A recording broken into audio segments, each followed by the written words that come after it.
अस्सलाम वालेकुम, welcome back to my channel. So आज हम EST जो FGEI की एलिमेंट्री स्कूल टीचर्स की जो टेस्ट है, तो उसका जो सब्जेक्ट है मैथमेटिक्स, उसकी रिवीजन करेंगे। सो इस वीडियो में यहाँ पर क्योंकि टाइम शॉर्ट है और आपको जल्दी से मैंने की पॉइंट बताने थे, तो इसलिए मैंने ये सारे नोट डाउन कर लिए हैं ताकि आपको मैं प्रैक्टिस करवा सकूँ।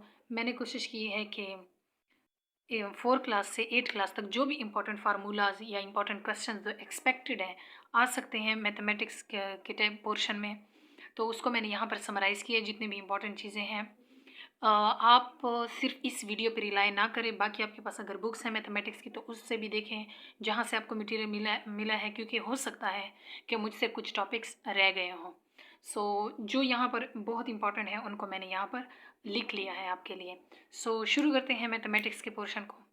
वीडियो शुरू करने से पहले एक रिक्वेस्ट है कि काइंडली मेरे चैनल को सब्सक्राइब करें और जो बाकी वीडियोस हैं उनको भी देखें, सपोर्ट करें ताकि इस तरह से मैं रेगुलर वीडियो आप लोग के लिए बनाऊं। So let's begin the video. सबसे पहले जो है नंबर्स जो है मैथमेटिक्स में वो बहुत इंपॉर्टेंट है। आपको उनका कंसेप्ट होना चाहिए कि इस तरह के क्वेश्चंस आते हैं कि इवन नंबर, वहाँ पर आपको बहुत सारे नंबर दिए होंगे डिफरेंट टाइप के और उसमें आपको बताया होगा कि इसमें इवन नंबर कौन से हैं। तो इवन नंबर वो इंटीग्रल्स होते हैं जो 2 पर डिवाइड हो सकते हैं, यानी कि 2, 4, 6, 8 जो 2 पे डिविजिबल हों उनको कहते हैं इवन नंबर्स। ऑड नंबर कौन से होते हैं? वो बिल्कुल इसके अपोजिट होते हैं। इंटीग्रल्स वो वाले जो 2 पर डिवाइड ना हो सके, या जो हैं जिसको हम वो कहते हैं कि 1, 3, 5 एंड 7 ये वाले जो नंबर्स हैं जो अपने अलावा किसी और पर डिवाइड नहीं हो सकते, डिविजिबल नहीं होते, इसको कहते हैं ऑड नंबर्स। नेक्स्ट जो पॉइंट है वो है प्राइम। प्राइम कौन से नंबर होते हैं? वो वाले नेचुरल नंबर। सबसे पहले तो अगर मैं यहाँ बताऊँ नेचुरल नंबर का आपको देखना चाहिए। नेचुरल नंबर पॉजिटिव इंटीग्रल्स हैं जो 1 से शुरू होते हैं। जो नॉर्मली हमारे पास नंबर्स हैं 1, 2, 3, 4 ये सारे नेचुरल नंबर हैं। अब इस नेचुरल नंबर्स में प्राइम नंबर कौन से नंबर होते हैं? जो 1 से ग्रेटर हो लेकिन वो 2 पर डिवाइड ना हो। यहाँ पर हम कहेंगे कि जो यहाँ से शुरू होते हों 2 से और उसके बाद वो कौन से नंबर हों? ऑड हो जाए, यानी कि वो वाले नंबर्स जो ग्रेटर देन 1 और वो 2 पर डिवाइड ना होते हों या अपने अलावा किसी और पर डिवाइड ना होते हों, तो इसको कहते हैं प्राइम नंबर। ये 4 इंपॉर्टेंट नंबर्स थे जो आपकी आई नो आप में से बहुत सारे लोगों को इसका आइडिया होगा, लेकिन फिर भी इसलिए मैंने आपको करवा दिया कि ये इंपॉर्टेंट है मैथमेटिक्स के। बिल्कुल जब हम स्टार्ट करते हैं तो हमें इन चीज़ों का आइडिया होना चाहिए। नेक्स्ट है यूनिट्स। यूनिट्स मैथमेटिक्स में बहुत ज़्यादा इंपॉर्टेंस होती हैं। बहुत सारे लोगों को चाहे वो मास्टर्स लेवल पर हों, उनको इन यूनिट्स में कन्फ्यूजन्स होती हैं। वहाँ ये तो पता होता है कि मीटर में कितने सेंटीमीटर हैं, किलोमीटर में कितने हैं, लेकिन फिर भी मैंने आपको यहाँ पर लिखवा दिए हैं सारे यूनिट्स। इनको आप क्या करेंगे? पहले आप इनके अपने पास लिख लें। अगर आपको आते हैं तो वेरी गुड, अगर नहीं आते या आपको ये इसका बिल्कुल आइडिया नहीं था कि ये आ सकते हैं, आप इनको नोट डाउन कर ले अपने पास। फिर मैं आपको बताती हूँ कि इसके कैसे MCQs आ सकते हैं। पहले है 1 metre is equal to 100 centimetre. 1 metre में कितने सेंटीमीटर होते हैं? 100 सेंटीमीटर। जबकि 1 किलोमीटर में, किलो का मतलब होता है 1000, 1 किलोमीटर में 1000 मीटर होते हैं। नेक्स्ट है 1 मीटर में अगर मिलीमीटर हम देखें वो 1000 मिलीमीटर होगा। ये बहुत इंपॉर्टेंट पॉइंट्स हैं। अभी मैं आपको बता दूँ कि इसके MCQs कैसे आ सकते हैं। 1 फुट जो है उसमें 0.333 यार्ड होते हैं। 1 माइल्स, 1 मील जो है उसमें 1609 मीटर्स होते हैं। Most important this is. और 1 यार्ड में 3 फीट होते हैं। 3 फुट जो है वो 1 यार्ड में होते हैं। यार्ड मीन गज को कहते हैं। 1 फुट जो है उसमें 12 इंचेस होते हैं। 1 फुट 12 इंचेस, ये तो ज़्यादातर लोगों को पता होगा लेकिन फिर भी। और दूसरा 1 इंच में 1 इंच जो है वो कितने के इक्वल होता है? सेंटीमीटर में 2.54 सेंटीमीटर के इक्वल होता है। 1 मिलीमीटर इक्वल होता है 10 माइनस की जो पावर है 3 मीटर। ये important point. Next 1 centimetre is equal to 10 minus 2 metre. And then 1 micrometre is equal to 10 minus 6 जो पावर 6 है metre, and 1 nanometre, nano means 9 and 10 minus 9 metre. ये इंपॉर्टेंट जो वो हैं यूनिट्स, ये आपको अपने पास नोट कर लेने चाहिए। अब हम देखते हैं कि इसमें एमसीक्यूज कैसे आ सकता है।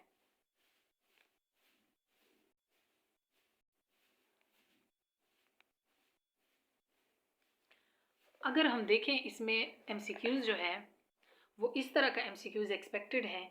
एक आएगा कि 1 मीटर जो है उसमें 100 सेंटीमीटर है, फिर 5 मीटर में कितने होंगे। तो ये कन्वर्जन का क्वेश्चन है, इसमें आपको कन्वर्ट करना होगा, मल्टीप्लाई करना होगा। 5 मल्टीप्लाई 100 इज इक्वल टू 500। तो हम कहेंगे कि 5 मीटर में 500 सेंटीमीटर होते हैं। ऐसे कन्वर्जन के क्वेश्चंस आते हैं। ये तो बहुत सिंपल वाला मैंने आपको करवाया है, बाकियों में भी इस तरह से आएंगे। या वो पूछ सकते हैं इसको उलट करके, ये वाला जो क्वेश्चन है वो कह सकते हैं कि 1000 जो है, we know that 1000 millimetre is equal to 1 metre. तो फिर 1 मिलीमीटर में कितने मीटर आएंगे, आ रही है समझ। तो ये है डिवीजन का क्वेश्चन, इसको आपने डिवाइड करना होगा 1 डिवाइडेड बाई 1000। तो ये आएगा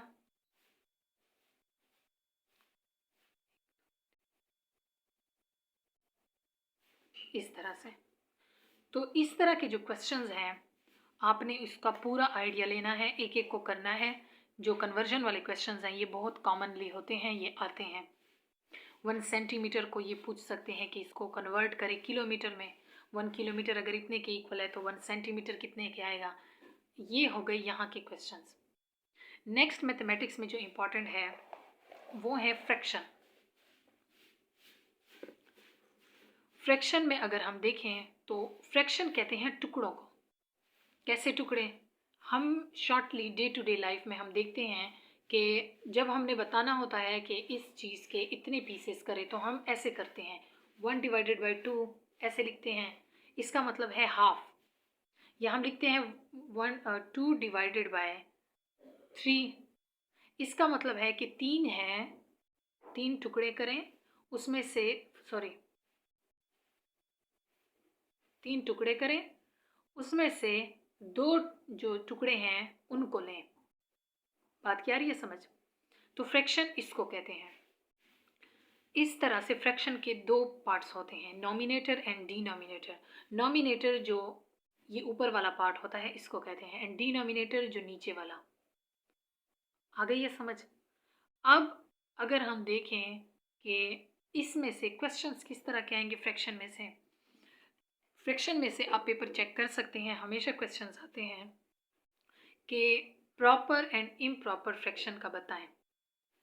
तो अगर नॉमिनेटर कम होगा और डिनोमिनेटर ज़्यादा होगा, क्योंकि नॉर्मली यही बिल्कुल सही एक इक्वेशन है कि नीचे वाला टोटल और ऊपर वाले जो टोटल में आपने हिस्से लिए हैं।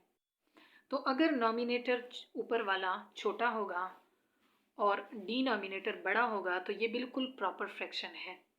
जैसे यहाँ पर एक एमसीक्यूज है कि इसमें से आप सेलेक्ट करें कि कौन सा प्रॉपर फ्रैक्शन है। तो प्रॉपर का अभी हमने पढ़ा कि नॉमिनेटर छोटा होना चाहिए, इसका नॉमिनेटर छोटा नहीं है तो ये क्रॉस हो गया। इसका देखें नॉमिनेटर छोटा है, ये सही है, और डिनोमिनेटर बड़ा है, देन इसका भी यही है। तो बोथ जो बी एंड सी बोथ जो हैं ये करेक्ट ऑप्शन है। फिर इम्प्रॉपर का अगर ये पूछें कि इनमें से कौन सा इम्प्रॉपर फ्रैक्शन है, तो ये 2 आपको दिए हैं। इम्प्रॉपर का हमें पता है कि नीचे वाली वैल्यू जो डिनोमिनेटर है वो बड़ा होना चाहिए। तो इन दोनों में डिनोमिनेटर इसमें बड़ा है, नीचे छोटा है, और नॉमिनेटर बड़ा है, तो ये इम्प्रॉपर फ्रैक्शन है। तो फ्रैक्शन में से ये 2 क्वेश्चन आ सकते हैं, इस तरह के क्वेश्चन कि प्रॉपर या इम्प्रॉपर क्या है, इसका नॉमिनेटर क्या है या डिनोमिनेटर क्या है। फ्रैक्शन का मैंने बता दिया, जो बटा की फॉर्म में हो, जो डिवाइड की फॉर्म में हो, जो आपको किसी चीज़ के फ्रैक्शन बता रहा हूँ, टुकड़े बता रहा हूँ, उसको कहते हैं। सो अगर आपको वीडियो आज की समझ आई है या आपको अच्छी लगी है तो like share and comment to my channel. Thank you.